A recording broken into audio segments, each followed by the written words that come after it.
मिलुनी gas तातिले उपभोक्ता नवरंगपुर जिला उमरकोट सहर मेडिकल छक निकट में रास्ता रोक उमरकोटू नवरंगपुर को संजोग कर रास्ता को अवरोध कर जहाँफल गाड़ी चलाचल संपूर्ण भाव बाधाप्राप्त होती रास्तार उभय पार्श्व गाड़ी छिड़ा हो रही दीर्घ दिन है उपभोक्ता को गैस मिलूना दीर्घ दिन है उमरकोट सहरांचल उपभोक्ता को ग्रामांचल में अंतर्भुक्त करते पर्यंत सहरांचल गैस उपभोक्ता को ग्रामांचल तालिकार बाहर कर सहरांचल सामिल कर से पर्यंत रास्ता रोकू हटवे नहीं बोली चेतावनी दी 25 दिन देवार कथा से 45-50 दिन देवन 60 दिन में मिल 70 दिन है आमको मिलने तार भीतर कहूँ नहीं 4 घंटा टाइम दे 4 घंटा करके 10-15 दिन नहीं जाऊँ तथापि हो मिश्र मिश्र को हटाइले ठीक हो मिश्र जो ये करुचे पॉलिटिक्स करुचे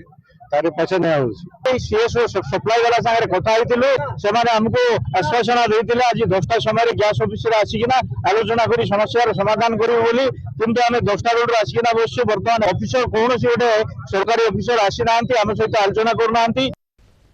अनुराग पट्टनायक उमरकोट रिपोर्टर आम सहित फोन लाइन जोड़ी।